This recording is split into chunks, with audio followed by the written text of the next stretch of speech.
The drink get me going back to back. Yeah, going back to back. I got the drink get me going back to back. Yeah, I'm going back to back. I don't want to hear about the Saba again. Not even What is up, guys? It is Cam Gwynn talking at you. That was Back to Back by Drake. And why do we have that song? Because there was a back-to-back homers in extra innings in the All-Star game of the MLB. But we'll get into that in a second. Today on Gwynology, obviously, we'll talk about the All-Star game. We'll talk about the Home Run Derby for the MLB too. And because I'm a little late to it, I'll talk about the World Cup, and I'll go into that one kind of heavy because that was a fun finale. But let's start off with the MLB All-Star game. Just to be short and simple with it, I guess, it was a continuation of the Home Run Derby almost, just with harder pitching because it was an 8-6 final, and there were only one run scored that wasn't because of a home run. Yeah, that's but it was an 8-6 final. The AL gets their 6th straight All-Star win over the NL. And let's just go through the home runs real quick. Aaron Judge got it off right in the top of the second. He had a 399-foot solo shot. And then Mike Trout followed up in the top of the third with a 401-foot shot. Also a solo shot, giving the AL a 2-0 lead over the NL. But the NL would answer in the bottom of the third. Wilson Contreras, the catcher from the Cubs, he hit a 364 solo shot to make it 2-1. And then we had to wait a little bit for some offense. And that's okay, though. There was still a lot of offense. Trevor Story came in the bottom of the seventh for the NL and hit a 370-foot shot. And then after that, the AL answered quickly. Juan Segura, who ended up being the MVP of the All-Star game, hit a 3-run bomb 390 feet in the 8th inning to make it 5-2 and give the AL the lead. And but there's a big but. In the bottom of the 8th, Christian Yelich hit a solo shot 380 feet, and Scooter Gannett hit a 2-run home run 396 feet in the bottom of the 9th. And that's how we ended up going into extra innings, was because of that 2-run home run by Scooter. And honestly, if the NL would have won this, Scooter probably would have been the MVP for that 2-run shot.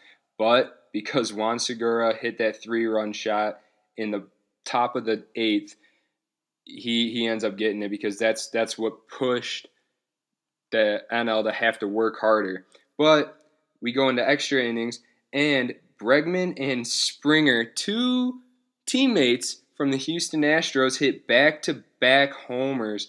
Bregman hit his 376 feet, and Springer followed it up with a 399-foot bomb to make it 7-5 in the top of the 5th. And then the only scoring play that wasn't a home run came from Michael Brantley. He had a sac fly, and Segura scored in the top of the 10th to make it 8-5. And then in the bottom of the 10th, because the NL was the home team, Joey Votto did hit a solo shot, 409 feet, but nothing else happened after that. The AL was victorious, 8-6, and whoever comes out of the AL for the World Series will have home field advantage. Cool. So let's go into the Home Run Derby then. This was really exciting, and just so you guys know, if you don't know the format, it goes 4 minutes, and you get to just swing away. You have to wait for the ball to hit the ground before you can hit your next or swing at your next pitch, but that's the only stipulation. And if you hit 2 homers over 440 feet, you get a bonus 30 seconds after your time expires, after the 4 minutes expires. So that's how this game is set up. We had 8 amazing hitters, and honestly, this was a really, really fun home run derby. I don't remember another one recently that was as fun as this one, to be honest. So let's get into it. Jesus Aguilar hit 12 home runs to start us off, but then Rhys Hoskins, let's flip that. Rhys Hoskins went first to start us off and hit 17 bombs and moved on to the next round. And after that, we were followed up by Kyle Schwarber, who hit 16 home runs, and Alex Bregman oof, he came close, man. He really, really did. He needed one more home run to get a swing off, and he hit the wall. Literally hit the wall on his last swing. So then we had Rhys Hoskins and Kyle Schwarber moving on to the next round. Kyle Schwarber just was hitting dingers. I mean, there's nothing else to really say about that. And from the other side of the bracket, sorry, we had Bryce Harper hitting 13 home runs over Freddie Freeman, and Harper hit his 13th home run with 30 seconds left of his 4 minutes. He didn't even need the extra bonus time, but he did get it. Didn't need it.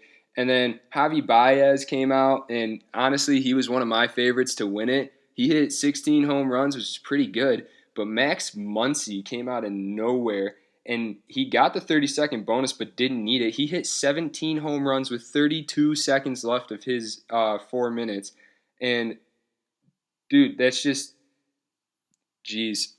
He hit 9 through 16, which is 7 home runs, with like 50 seconds or something like that, and then hit his 17th right after that. He missed one and then hit his 17th. He hit 7 home runs in a row to get caught up and then hit the last one.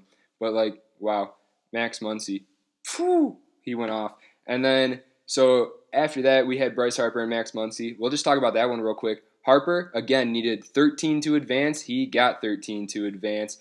He hit his 13th one, though. Let's get this. With a minute 15 left of his regular time. Yes, he only needed... Whew, he didn't even need this bonus time. He got this bonus time, of course. And, geez, I just can't even... How do you do that? But then let's go back to the top of the bracket. That one got a little harder for Kyle Schwarber, but Rhys Hoskins, dude, he came out. He hit 20 home runs. 20 home runs. Jeez. So Kyle Schwarber needed 21 to advance, and he hit his 21st home run right as time expired. He did have his bonus time if he needed it, but he didn't need it. And he moves on to the next round hitting 21 home runs, and he will lead off in the final against Bryce Harper. Kyle Schwarber and Bryce Harper were the final. Schwarber hit 18, which is a strong number, and Bryce Harper came out, the way he came out was perfect. He had that American flag headband on, right? And they show him in the mirror right as Kyle Schwarber's getting done. He's tying it, and he just goes. He's locked in. He goes. He does turn around at the camera and smile, showing, hey, I'm here to have a good time. And, boy, he started off really, really slow. But he blew up. He blew up. Harper hit 9 home runs in 50 seconds to tie it, and he went 9 of 10. 10 of those swings 9 of the 10 swings he took were home runs, and the other one was pretty close, but it was just a little foul. And then right as extra time came in, I'm pretty sure he took one pitch, and then boom, hit the 19th home run he needed, and he is the king. He won it in front of that Washington crowd, which is great. And geez, let's hope this brings Washington back up so that they're back up to speed of where they should be, right? All right, so let's take a break from America's pastime and get back to the World Cup. There was a final of France to Croatia. If you remember back in one of my videos a little while ago, I did say that France was going to win, and boy, they looked fantastic. They flipped another switch. This Croatia team couldn't handle their passing. Croatia started out strong, though, don't get me wrong. They started off really, really good. They did have a lot of good offense that they were producing in the very beginning of the game, but France found their rhythm, they found their passing, and they just passed around this Croatia team, and it was a little too much for them. So let's get into what happened. France won 4-2, and in the 18th minute, we had a penalty from, I'd say, about like 30, 35 out, which is a good spot for Antoine Griezmann to hit it. It was a French kick, and Antoine Griezmann put it into dangerous waters with a whole big crowd of people right outside of the 6-yard box, and it took a deflection off of Mario Matuk's head, who is the forward actually for Croatia, and it happened to go in, so it's an own goal from Matuk, which, I'm sorry, that sucks, and it was unfortunate, and his back was to the goal, and it kind of just hit off his forehead. He was trying to hit it above the goal, didn't get enough of it, though. It kind of skimmed off his forehead and went in, and then 10 minutes after that, Croatia did answer. Ivan Parčić, the midfielder for Croatia, hit a nice shot. He took one touch off of the ground and put himself in a good position to hit it left foot. Laces just blasted it into the back of the net right behind Lloris. So that tied it up 1-1. And then Anton Griezmann was awarded a PK in the 38th minute. There was a handball off of a corner kick which had to be reviewed to be seen, and it was, and the call was made up, and it was right. So that's cool. Anton Griezmann hits a PK to make it 2-1, and then we go into halftime with a 2-1 score. Right after that, though, Paul Pogba comes out in the 59th minute, and he had control of the ball for a second. He got a good shot off, but it was deflected off of the Croatian defender, bounced right back to him, hits it with his left foot, just times it perfectly, hits it with the perfect pace, and it goes into the back of the net. Paul Pogba played outstanding this whole game. He commanded that midfield like he should be, like he needs to be, I should say. He showed that he is a leader for this French club, and hopefully that transitions into Manchester United, because that's what Man U needs him to be. He needs to be the face, the captain, the look of a leader, which he showed in this World Cup, which I'm very happy that he kind of transitioned into a different part of his career. And then the future of soccer behind Paul Pogba, Kylian Mbappe. My favorite name to say, Mbappe. It's just so fun. But the 19-year-old came out in the 65th minute, had control of the ball for a second, and about 20 yards out, and just smashes a ball, puts his left foot on a pivot, right foot comes through with the laces, and just smashes it into the bottom corner and scores. And oh my goodness, this kid's crazy, and I'm allowed to say kid because he's younger than me. He's 2 years younger than me, and he's playing for France in the World Cup. He's won a World Cup. What have I done with my life? I'm speaking into a MacBook right now. Anyway, let's get back to what I'm talking about. Mbappe, nice goal, bright future ahead.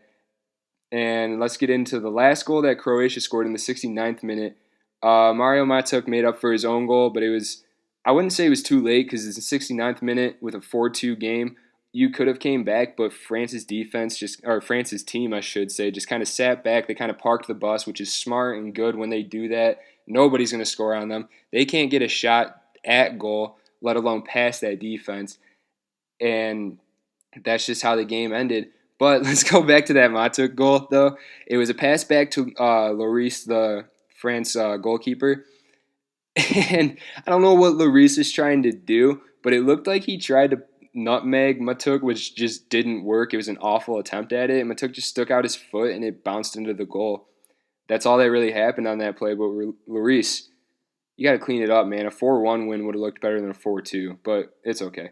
So I want to kind of talk about something real quick. There was something that was said right when Mbappe scored the goal, and I did just say earlier this kid is a future, but right after he scored that goal for France to make it 4-1, the commentator for Fox said he is the next global superstar. Remember this face, he is the next global superstar. And it got me thinking, yeah, he might be. This kid was 19. He came off the bench for the beginning part of the World Cup, but then he ended up starting when we got into the knockout phases. And he showed up. He showed what he was made of. He is a fantastic player, great on the ball, very, very smart soccer IQ, finds open spaces where you can get the ball to him, and then he does something miraculous with the ball, whether it's passing it in and finding somebody, or just taking it in for himself and then laying it off for somebody, or just scoring. He can score too. He's a great scorer, but he's got a great team mind for a team sport, which is great. That's all I got for you guys, though. I'll be talking about, I promised you I would talk about Scorpion and all the other albums that I missed. I know I got Testing, and Wiz Khalifa's new album just came out. I will talk about that next show. I promise. It will be an all-music one. Thank you guys for listening to this one. And if you liked what you heard, be sure to hit like and subscribe and all that good stuff, so then you can be notified when I do have more videos coming out. Thank you guys for listening, and have a good one.